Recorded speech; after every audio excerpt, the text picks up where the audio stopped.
I'm getting film right here for my homies with the polio perspective. I got my baby at the back, looking at me thinking this brother, he's going crazy. Karim represents the next generation of polio survivors. He contracted polio in his native Ethiopia as a young child. At 20, Karim is like all active young men. He thinks he's bulletproof.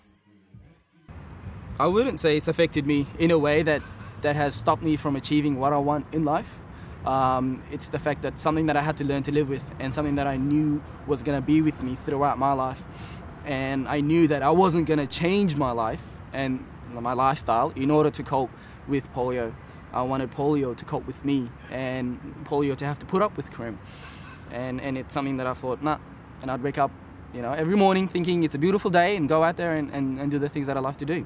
And like throughout my performing, my acting and all that, and I've never let polio once come in the way and say, look mate, you're tired. No. It's go hard or go home for me.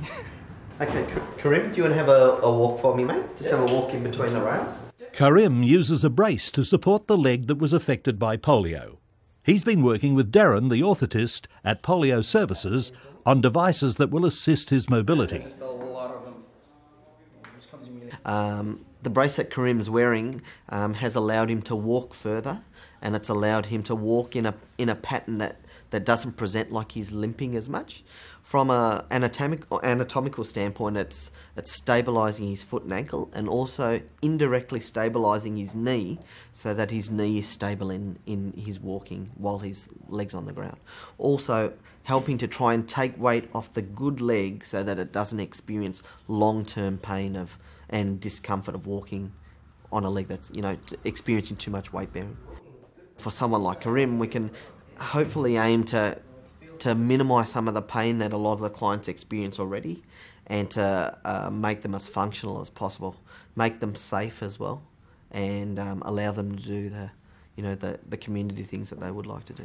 Now the brace helps me keep my knee locked, because as you've probably noticed, my knee's really, really weak. And every single time I step, it would either collapse if there's no support. So if I didn't wear the brace that I'm wearing at the moment, I'd have to literally use my hand to push it back into place, and I wouldn't have my hand out of my pocket. It'd be in my pocket all day. There's a term polio sufferers use called back kneeing. So I'd use my hand to push my knee back.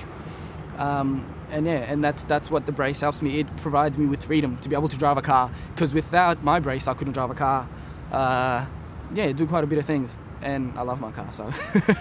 Part of the role of a prosthetist orthotist is to stabilise joints that are unstable, and to also supplement the effect or strength of muscles that have been affected by the polio virus. I suppose the long-term hope for people who have polio is that their joints will remain stable, and that they can continue to function in the community and do all the things that they want to do, and that the orthotic management just supplements that lifestyle.